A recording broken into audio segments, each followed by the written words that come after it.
ہاں غلام تھے بیچارے یا نوجوان تھے. نوجوانوں پر بزرگوں کو خود ہی حق حاصل ہوتا ہے جو چاہیں کرے. اور غلام تو ملکیت ہوتا ہے, زندہ ذبح کر دے تبھی کوئی پوچھنے والا نہیں.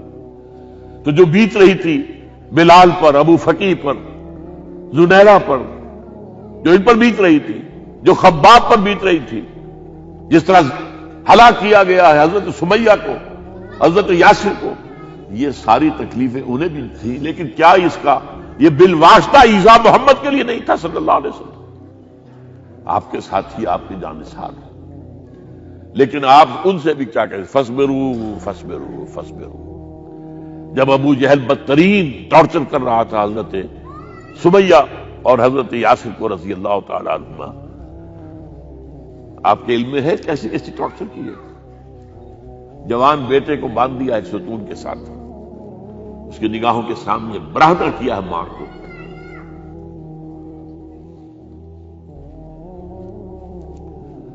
ہاتھ میں ایک مورتی ہے. جب تنگ آ گیا, ستا کر تنگ کر کے مار مار کے حضرت سمیہ ٹس سے مس نہیں ہو رہی.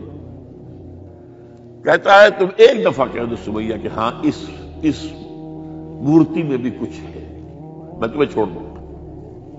انہوں نے تھوک دیا, برچھا مارا ہے شرمگاہ کے اندر.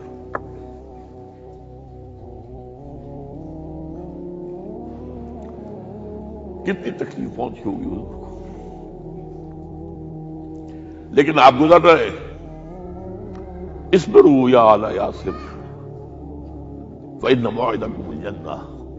اے یاسر کے گھر والوں صبر کرو, تمہارے استقبال کی تیاریاں ہو رہی ہیں جنت. یہ سیرت کوئی بناتا سناتا ہے, یہ سیرت. یاسر کے ساتھ کیا کیا ہے, 4 اونٹ نر سانڈ, اور ان کے ساتھ رسے باندھ کر ایک رسے سے ان کا ایک بازو باندھا, ایک سے دوسرا بازو, ایک سے ایک ٹانگ, دوسرے سے دوسری ٹانگ. انہیں دوڑایا ہے کہ پرکھتے ہو جیسے قسم کے. یہ دین ایسے ہی قائم نہیں ہوا. عدل و انصاف کا نظام ٹھنڈے ٹھنڈے قائم نہیں ہوتا, گھر میں آرام سے بیٹھے ہوئے قائم نہیں ہوتا. اور سنیے, 3 برس شیب بنی ہاشم کے تو قید ہے, 3 برس. اور یہاں کی قید پر قیاس نہ کریں. یہاں تو جیل میں کھانے کو ملتا ہے, راشن ملتا ہے, جیسا بھی ملتا تو ہے نا. اور لیڈروں کے لیے تو کلاس 1 لاکھ 20 کلاس ہے. اب تو ان کا تو لیڈر تو لوگ جب آتے ہیں جیل کاٹ کر معلوم ہوتا ہے کہ شاید کسی صحت افزا مقام سے تشریف لا رہے ہیں. وہاں کیا تھا, ٹوٹلی بائیکاٹ. ایک گھاٹی, ادھر پہاڑ ادھر پہاڑ, دونوں طرف جو ہے پہرے, کوئی کھانے پینے کی چیز اندر نہیں جائے گی. اور پورا خاندان بنی ہاشم, وہ بھی کہ جو ایمان نہیں لائے, وہ قبائلی زندگی تھی نا. بنو ہاشم چونکہ حضور کو پشت پناہی چھوڑنے کو تیار نہیں ہوئے, ابو طالب نے آخری وقت تک بھی ساتھ نہیں چھوڑا. ہاں, آخری وقت کے قریب ایک بات ہو گئی تھی. ایک مرتبہ تو ہوا کہ وفد آیا ہے قریش کا کہ اپنے بھتیجے کو روک لو, وہ ہمارے معبودوں کی توہین کرتا ہے. ابو طالب نے بلایا اور آپ سے کہا کہ یہ کچھ اپنے رویے کو بدلے. آپ نے فرمایا کہ جان, اب تو چاہیے میرے ایک ہاتھ پر سورج اور دوسرے پر چاند رکھ دے, میں اپنے اس مشن کو چھوڑ نہیں سکتا. یہ ہے استقامت. اور ابو طالب کے عین انتقال کے وقت جو معاملہ ہوا, جب وفد آیا ہے کہ ٹھیک ہے اب ہمارا جو ہے صبر کا پیمانہ لبریز ہو گیا ہے, اب ٹھیک ہے آ جاؤ میدان میں, تم بھی ساتھ چھوڑنے کو تیار نہیں. ابو طالب نے بلایا, بھتیجے مجھ پر اتنا بوجھ نہ ڈالو جو میں برداشت نہ کر سکوں.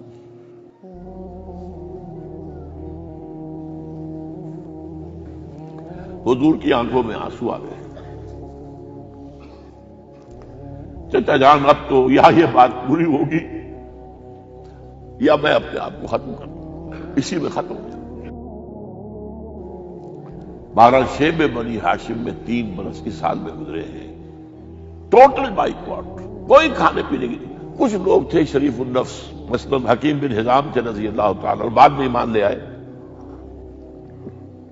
حضرت خدیجہ کے وہ رشتے دار تھے، وہ پہاڑ پر چڑھ کر ایک طرف سے رات کی تاریکی میں، دونوں دروازے تو بند ہیں، پہاڑ پر چڑھ کر چوٹی سے نیچے اتر کے کچھ چیزیں کھانے پینے کی دے آئے بس اللہ، کوئی اور ایک آدھ ہوگا ایسا۔ یہاں تک نوبت آئی ہے کہ بنی ہاشم کے یہ پھول جیسے بچے معصوم بھوک سے بلبلا رہے ہیں، اور اس کے سوا کچھ نہیں ہے کہ سوکھے چمڑے ابال کر اس کا پانی ان کے حلق میں ٹپکا دیا جائے۔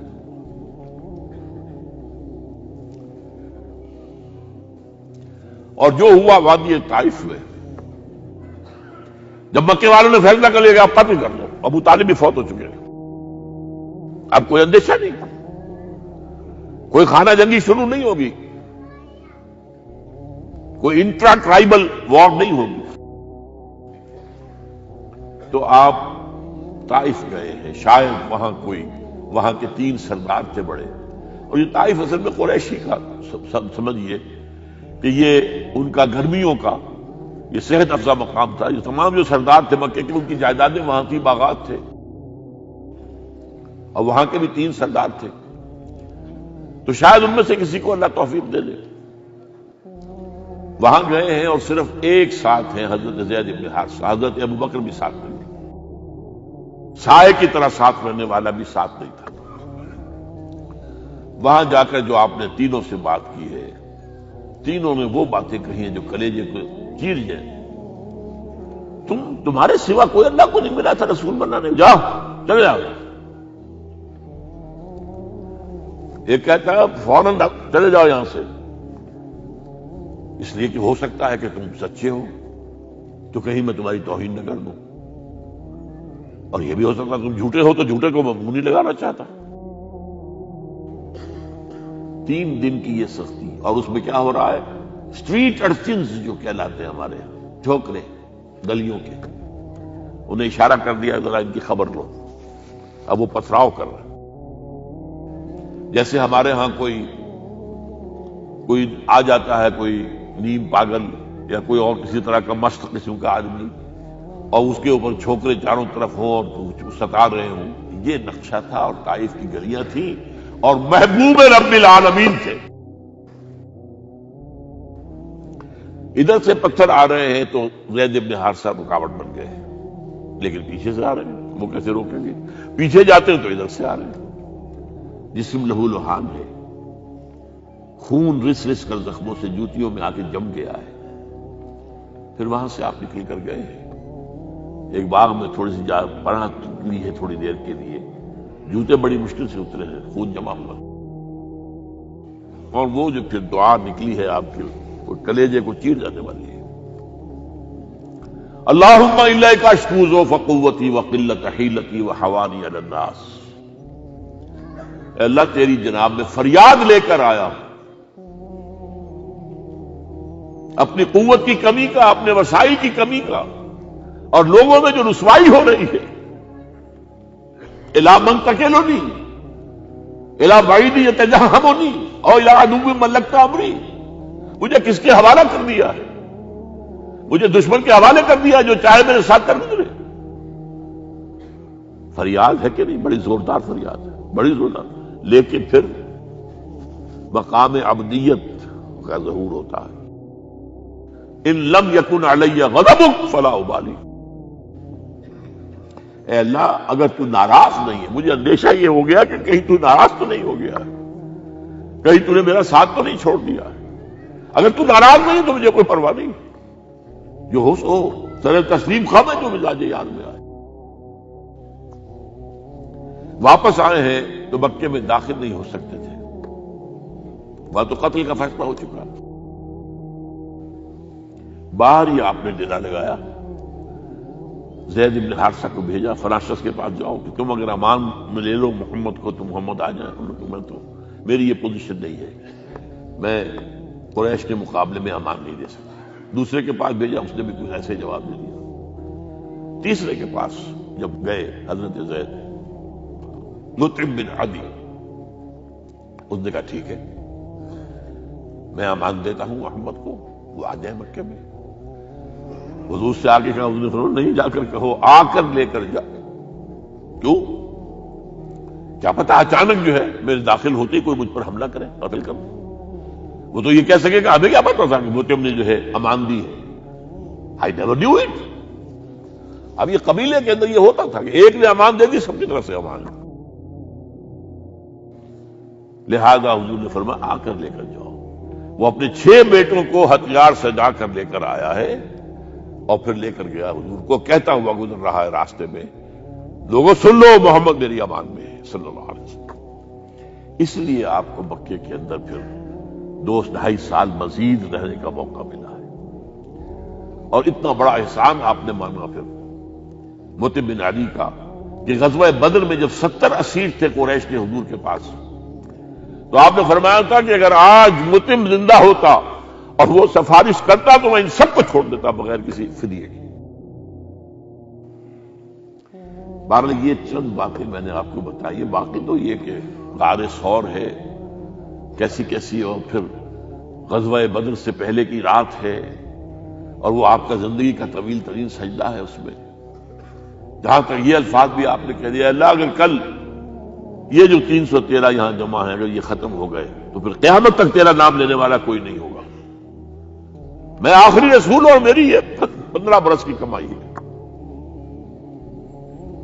اس وقت کہا حضرت ابوبکر نے، وہ پہردار کی حیثیت سے کھڑے تھے، حسبک حسبک حضور بس کیجئے بس کیجئے۔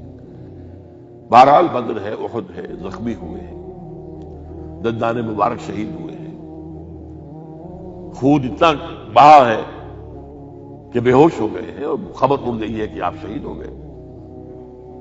یہ سب کچھ، اور سب سے بڑھ کر حمزہ کی لاش سامنے آئی۔ کیسی لاش؟ ناک کٹی ہوئی ہے، کان کٹے ہوئے ہیں، پیٹ چاک کر کے کلیجہ چبایا ہوا ہے۔ کس طرح برداشت کیا ہوگا آپ نے؟ اپنے اوپر تاریخ کر کے دیکھیں، یہ حمزہ کون ہے؟ چچا ہے، دودھ شریک بھائی ہے، خالہ داد بھائی ہے، ساتھ کا کھلا ہوا ہمجولی ہے، اور اس کی لاش ہے۔ جو قلب اطہر پر بیت رہی تھی وہ مدینے میں آ کر ایک ہمارا ماحول بدلا ہوا تھا، تب وہ بات سامنے آ گئی۔ جب آپ مدینے واپس تشریف لائے ہیں تو ظاہر بات ہے کہ زیادہ انصار کے لوگ تھے جو شہید ہوئے تھے۔ بدر میں مہاجرین تو میرے خیال 1/4 تھے نمبر کے اندر، 3/4 تو انصاری تھے۔ اسی طریقے سے احد کے اندر معاملہ ہے، تو مختلف گھروں سے عورتوں کے بین کرنے کی آوازیں آ رہی تھی، اس لیے کہ اس وقت تک بین کرنا حرام نہیں قرار دیا گیا تھا، ممنوع نہیں تھا۔ آوازیں سن کر حضور کی زبان مبارک سے نکل گیا اما حمزہ تو فلا بواکی لہو، ہائے حمزہ کے لیے تو کوئی رونے والی بھی نہیں ہے۔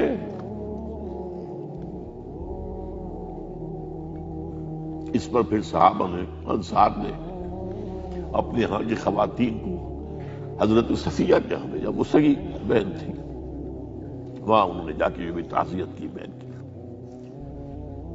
غزوہ احزاب کا آپ نے سنی لیا، اسوہ رسول پر نہ معلوم کیا کیا باتیں چیز لوگوں میں مشہور ہو گئی ہیں۔ اسوہ کا لفظ آیا کہاں ہے قرآن میں؟ سورہ احزاب میں۔ وہ اسوہ کیا تھا؟ جب خندق کھودنے کا فیصلہ ہوا ہے تو خندق کھود رہی ہے، حضور بھی لگے ہوئے ہیں، بھاری بھاری پتھر اٹھا کر کندھے پر لا کر باہر پھینک رہے ہیں، پتھریلی زمین تھی، ایک پتھر کسی سے ٹوٹا نہیں تھا، تو حضور نے جو ہے 3 دفعہ جو اس کی مطلب لگائی تب ٹوٹا ہے۔ لیکن یہ کہ کئی دن کے فاقے ہو چکے تھے، کھانے کو کچھ نہیں، پورا محاصرہ تھا، 12,000 کا لشکر گھیرے ہوئے، یہاں تک کہ آپ کو معلوم ہے کہ گھروں کے اندر بیت الخلا تو نہیں ہوتے، باہر جاتے تھے قضاء، اس کا کوئی امکان نہیں۔ شدید ترین آزمائش جو ہوئی ہے اس کا نتیجہ ایک طرف یہ نکلا کہ منافقین کا نفاق ان کی زبانوں پر آ گیا۔ قرآن مجید میں ہے یہ 19 آیات میں، ما وعدنا اللہ ورسولہ الا غرورا، ہمیں تو اللہ اور اس کے رسول نے دھوکہ دے کے مروا دیا۔ ہم سے کہا تھا کہ قیصر و کسریٰ کے خزانے تمہارے قدموں میں آئیں گے، اور حال یہ ہے کہ اب رفع حاجت کے لیے باہر نہیں جا سکتے، کھانے کو کچھ نہیں۔ اس وقت کچھ صحابہ آئے ہیں حضور صلی اللہ علیہ وسلم سے، دیکھیے فاقے سے قبر دوہری ہوئی جا رہی ہے، ہم نے اپنے پیٹوں پر پتھر باندھے ہوئے، چادروں کے ساتھ پتھروں کو کسا ہوا تاکہ قبر سیدھی رہے۔ حضور نے اپنا کرتا مبارک اٹھا کر دکھایا، 2 پتھر میں، یہ ہے اسوہ، یہ ہے آپ کی سنت، آپ کا اسوہ حسنہ۔ لیکن اس اسوہ حسنہ سے فائدہ کون اٹھا سکتا ہے؟ لقد کان لکم فی رسول اللہ اسوۃ حسنۃ لمن کان یرجو اللہ والیوم الآخر وذکر اللہ کثیرا۔